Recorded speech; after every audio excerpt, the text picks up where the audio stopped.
नमस्कार। हर हर महादेव। स्वागत है आप सभी का हमारे YouTube चैनल दिव्या एस्ट्रो में और मैं हूं आप सभी के बीच दिव्या। आज की इस वीडियो में हम सभी मिलकर करेंगे श्रावण मास के महात्म्य का 7वां अध्याय। जी हाँ, आज हम 7वां अध्याय करने जा रहे हैं जिसमें कि आपको मंगला गौरी व्रत का वर्णन मिलेगा और व्रत कथा मिलेगी। ईश्वर बोले, हे सनत कुमार, अब मैं अत्युत्तम भौम व्रत का वर्णन करूँगा जिसके अनुष्ठान करने मात्र से वैधव्य नहीं होता है। विवाह होने के पश्चात 5 वर्षों तक यह व्रत करना चाहिए।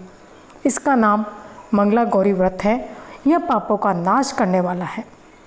विवाह के पश्चात प्रथम श्रावण शुक्ल पक्ष में पहले मंगलवार को यह व्रत आरंभ करना चाहिए। केले के खंभों से सुशोभित एक पुष्प मंडल बनाना चाहिए और उसे अनेक प्रकार के फलों और रेशमी वस्त्रों से सजाना चाहिए।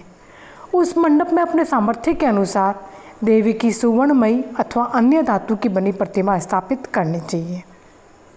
उस प्रतिमा को 16 उपचारों से, 16 दुर्वा दलों से, 16 चावलों से और 16 चने की दालों से मंगला गौरी नामक देवी की पूजा करनी चाहिए और 16 बत्तियों से 16 दीपक जलाने चाहिए। दही तथा भात का नैवेद्य भक्तिपूर्वक अर्पित करना चाहिए। देवी के पास ही पत्थर का सील और लोढ़ा स्थापित करना चाहिए। 5 वर्ष तक इस प्रकार से करने के पश्चात उद्यापन करना चाहिए, जिसकी विधि आप सुनिए। अपने सामर्थ्य के अनुसार एक पल प्रमाण सुवर्ण की अथवा उसके आधे प्रमाण की अथवा उसके भी आधे प्रमाण की मंगला गौरी की प्रतिमा निर्मित करानी चाहिए। अपनी शक्ति के अनुसार सवर्ण आदि के बने तंडुल पूरित पात्र पर वस्त्र और रमणीय कंचू की ओढ़नी रखकर उन दोनों के ऊपर देवी की प्रतिमा स्थापित करनी चाहिए। पास में चांदी से निर्मित सील और लोढ़ा रखकर माता को वायन प्रदान करना चाहिए। इसके बाद 16 सुवासिनियों को प्रयत्नपूर्वक भोजन कराना चाहिए। हे विप्र, इस विधि से व्रत करने पर 7 जन्मों तक सौभाग्य बना रहता है और पुत्र आदि के साथ संपदा विद्यमान रहती है। सनत कुमार बोले, सर्वप्रथम इस व्रत को किसने किया था और इसका फल किसे प्राप्त हुआ? हे शंभो, जिस तरह से मुझे इसके प्रति निष्ठा हो जाए कृपया करके वैसे ही बताइए। ईश्वर बोले, हे सनत कुमार, पूर्व काल में कुरु देश में श्रुतकृति नामक एक विद्वान कीर्तिशाली शत्रुओं का नाश करने वाला 64 कलाओं का ज्ञाता धनुर्विद्या में कुशल राजा हुआ था। पुत्र के अतिरिक्त अन्य सभी शुभ चीज़ें उस राजा के पास थी। अतः वो राजा संतान के विषय में अत्यंत चिंतित हुआ और जब ध्यानपूर्वक देवी की आराधना करने लगा तब उसकी कठोर तपस्या से देवी प्रसन्न हो गई और उससे यह वचन बोली, हे सुव्रत, वर मांगो। श्रुतकृति बोला, हे देवी, यदि आप मुझ पर प्रसन्न हैं तो मुझे सुंदर पुत्र दीजिए। हे देवी, आपकी कृपा से अन्य किसी भी वस्तु का अभाव नहीं है। उसका यह वचन सुनकर पवित्र मुस्कान वाली देवी ने कहा, हे राजन, तुमने अत्यंत दुर्लभ वर मांगा है, फिर भी कृपावश मैं तुम्हें अवश्य दूंगी। किंतु हे राजेंद्र, सुनिए, यदि परम गुणी पुत्र चाहते हो तो वह केवल 16 वर्ष तक जीवित रहेगा और यदि रूप और विद्या से विहीन पुत्र चाहते हो तो वह दीर्घजीवी होगा। देवी का यह वचन सुनकर राजा बहुत ही चिंतित हो उठा और पुनः अपनी पत्नी से परामर्श करके उसने गुणवान तथा सभी शुभ लक्षणों से संपन्न 16 वर्ष की आयु वाला पुत्र मांगा। तब देवी ने भक्ति संपन्न राजा से कहा, हे नृपनंदन, मेरे मंदिर के द्वार पर आम का वृक्ष है। उसका एक फल लाकर मेरी आज्ञा से अपनी भार्या को उसे भक्षण करने हेतु प्रदान करो, जिससे वह शीघ्र ही गर्भ धारण करेगी। इसमें कोई संदेह नहीं है। प्रसन्न होकर राजा ने वैसा ही किया और उसकी पत्नी ने गर्भ धारण कर लिया। 10वें महीने में उसने देवतुल्य सुंदर पुत्र को जन्म दिया। तब हर्ष और शोक से युक्त राजा ने बालक का जातक्रम आदि संस्कार किया और भगवान शिव का स्मरण करते हुए उसका नाम चिरायु रखा। इसके बाद पुत्र के 16 वर्ष के होने पर पत्नी सहित राजा चिंता में पड़ गए और वे विचार करने लगे कि यह पुत्र बड़े कष्ट से प्राप्त हुआ है और मैं इसकी दुखद मृत्यु अपने ही सामने कैसे देख सकूंगा। ऐसा विचार करके राजा ने पुत्र को उसके मामा के साथ काशी भेज दिया। प्रस्थान के समय राजा की पत्नी ने अपने भाई से कहा कि कार्तिक का वेश धारण करके आप मेरे पुत्र को काशी ले जाइए। मैंने भगवान मृत्युंजय से पूर्व में पुत्र के लिए प्रार्थना की थी और कहा था कि हे विश्वेश, आप जगतपति की यात्रा के लिए मैं उस पुत्र को अवश्य भेजूंगी। अतः आप मेरे पुत्र को आज ही ले जाइए और सावधानी पूर्वक इसकी रक्षा कीजिएगा। अपनी बहन की यह बात सुनकर भांजे के साथ वह चल पड़ा। कई दिनों तक चलते चलते वह आनंद नामक नगर में पहुंचा। वहाँ सभी प्रकार की स्मृतियों से संपन्न वीरसेन नाम वाला राजा रहता था। उस राजा की एक सर्वलक्षण संपन्न युवा अवस्था प्राप्त मनोहर और रूप वाली मंगला गौरी नाम की एक कन्या थी। सभी उपमानों को तुच्छ करके सौंदर्य अभिवृद्धि को प्राप्त वह कन्या किसी समय सखियों के साथ नगर के उपवन में क्रीड़ा करने के लिए गई हुई थी। उसी समय वह चिरायु तथा उसका मामा वे दोनों ही वहाँ पहुँच गए और उन कन्याओं को देखने की लालसा से वही विश्राम करने लगे। इसी बीच विनोदपूर्वक क्रीड़ा करती हुई उन कन्याओं में से किसी एक ने कुपित होकर राजकुमारी को एक कुवचन कह दिया। तब उस अशुभ वचन को सुनकर राजकुमारी ने कहा, तुम अनुचित बात क्यों बोल रही हो? मेरे कुल में तो इस प्रकार की कोई भी नहीं है। मंगला गौरी की कृपा से और उनके व्रत के प्रभाव से विवाह के समय जिसके सर पर मेरे हाथ से अक्षत पड़ेंगे, हे सखी, वह यदि अल्पायु वाला होगा तो भी चिरंजीवी हो जाएगा। इसके बाद वह सभी कन्या अपने अपने घर चली गई। उसी दिन राजकुमारी का विवाह था। बाहिक देश के एक राजा के सुकेतु नाम वाले पुत्र के साथ उसका विवाह निश्चित किया गया। वह सुकेतु विद्याहीन, कुरूप और बहरा था।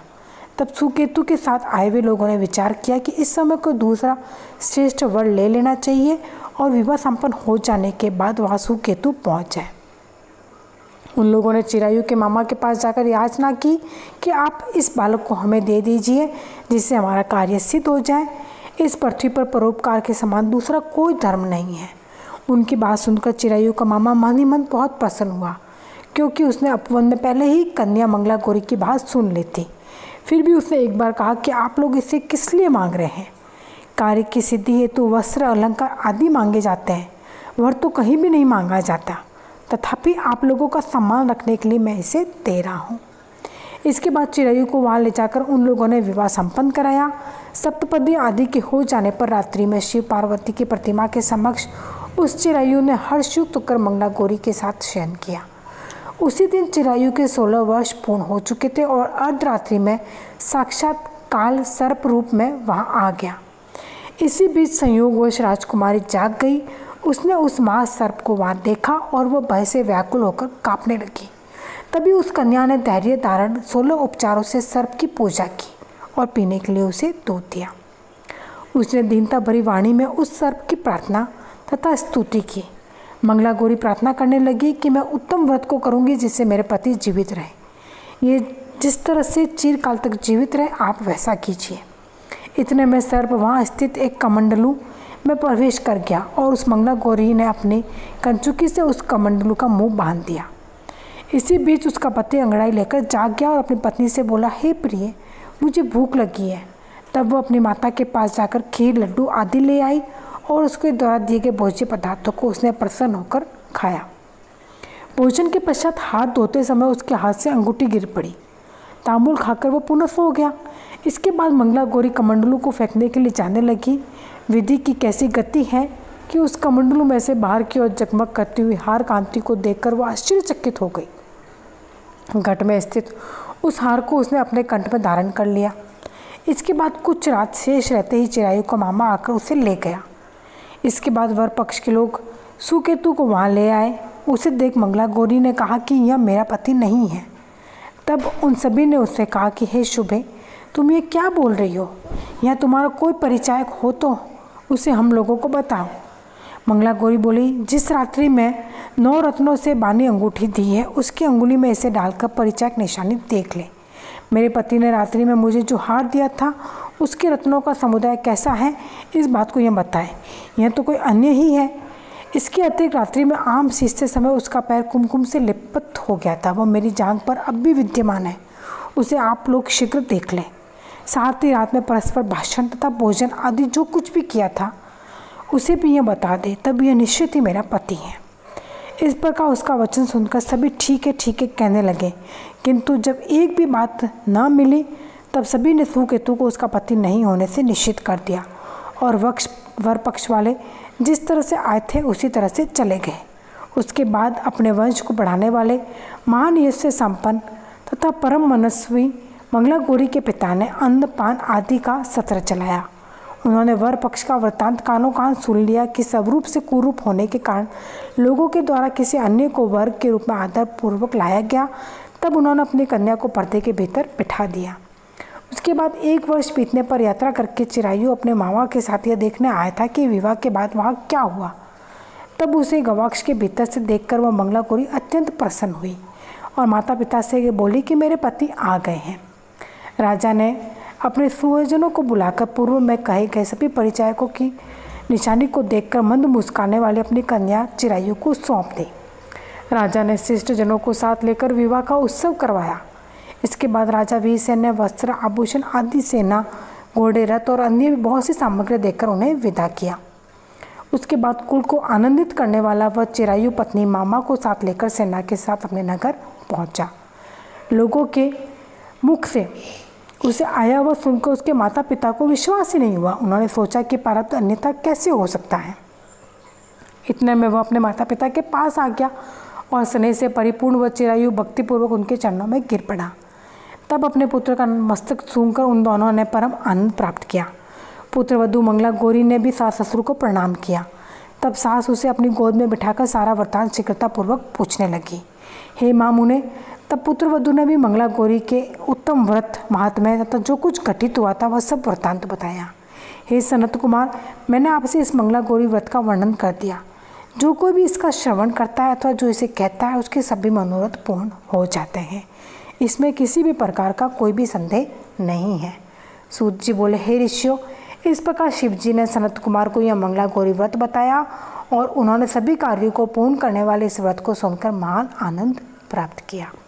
इस प्रकार श्री स्कंद पुराण के अंतर्गत ईश्वर सनत कुमार संवाद में श्रावण महात्म्य में मंगला गौरी व्रत कथन नामक 7वां अध्याय पूर्ण हुआ।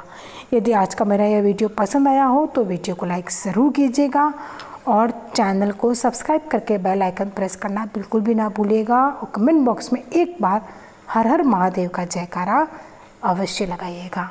अब मैं आप सबसे इजाज़त चाहती हूँ। धन्यवाद।